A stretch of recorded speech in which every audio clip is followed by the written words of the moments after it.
You know, I just love these sort of like mid-tier Swiss brands like Longines, Tissot, Hamilton. I just think you get so much value and like bang for your buck per dollar. What, Grand Seiko? Anything? No? No? No. Not interested.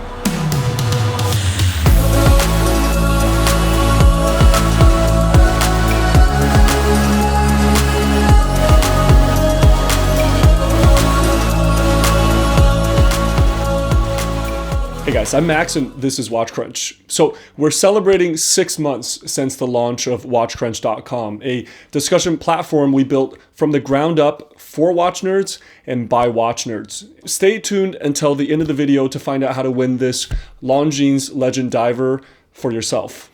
So you might have noticed that many watch brands have been raising their prices as of late. That might be inflation, but some have done this a lot more aggressively than others. For example, when Oris released their new Pro Pilot X line, it looked like a great watch, but I was shocked that it was north of $4,000. I mean, at that tier, there's some pretty stiff competition. Now, Longines, on the other hand, has been much more incremental with their pricing approach. One of my all-time favorite watches, around $2,000 retail, has been the Legend Diver. This watch was released in 2007 and has evolved into many variants since. The Legend Diver is a spitting image of the original 1960s super compressor watch, defined by its two distinct features: a diving bezel brought inboard of the crystal to prevent accidental knocks and rotation, and a case design that actually seals tighter against water pressure as it rises. Now, styling-wise, the Legend Diver has a distinct monochromatic look with greenish beige markings atop a glossy black dial. Now, you might think that all of these hash marks would make for a cluttered appearance, but the flat printed markings are somehow balanced and subtle and symmetric, giving the watch just a highly utilitarian vibe. Now, a part of me was hoping that all of these hash marks would be loomed. I think that would look pretty cool, but this is not the case. The hour hand is stylized with a shovel shape and a loomed tip. And all of these hands are flat and polished. And although flat hands don't really have the character of faceted hands, for example, they really do stand out on the dial at certain angles. Two screw-down crowns adorn the right side of the watch. The bottom one is the traditional crown used to set the date and time, and the top crown is used to rotate the dive bezel. Both screw down to give the watch a 300-meter water resistance.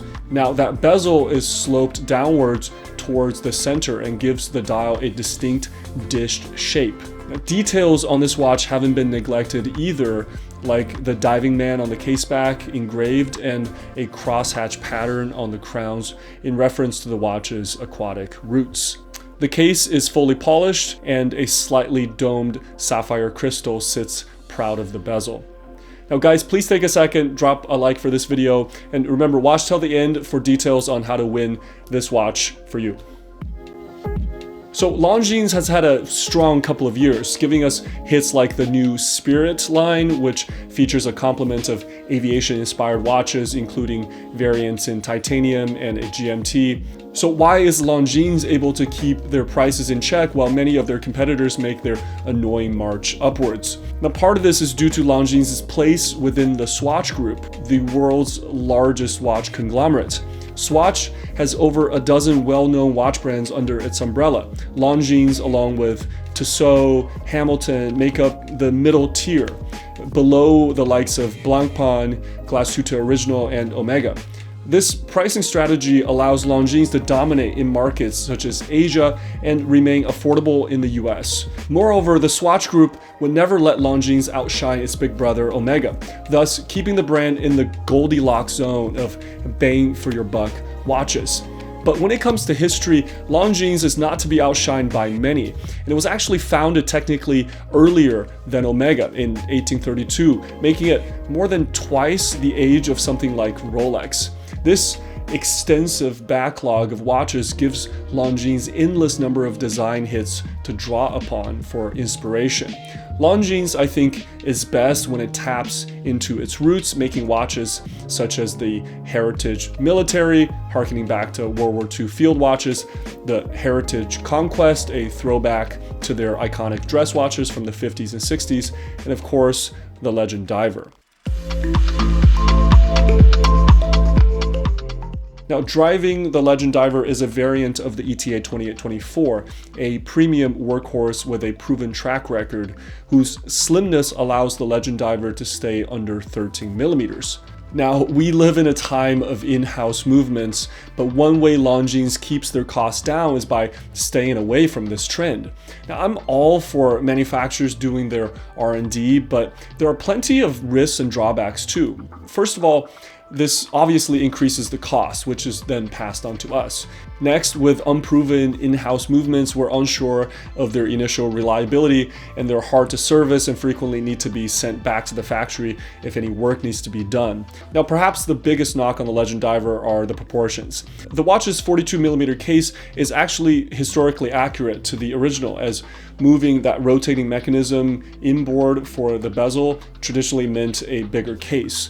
Now, there's also a 36mm version of this watch, but the rub are the long lugs. In this bigger size, the lug-to-lug distance is over 50mm.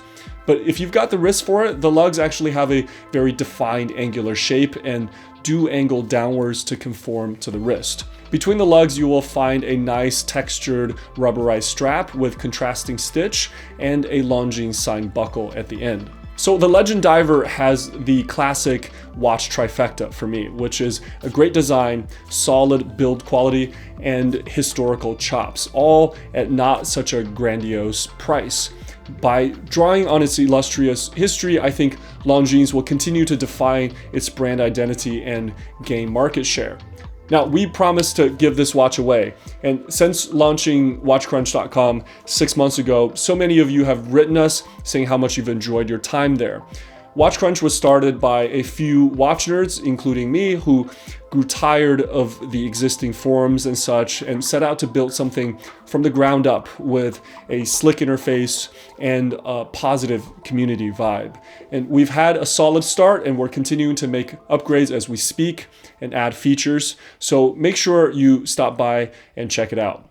Now, to enter to win the Legend Diver, you have to do 3 simple things. Subscribe to this channel, follow us on IG at watch_crunch, and comment on a post on watchcrunch.com, a link of which I will put in the pinned comments below. Go there, let me know what your choice is for the best bang for your buck watch brand. As always, appreciate you, take care, and I'll see you in the next one.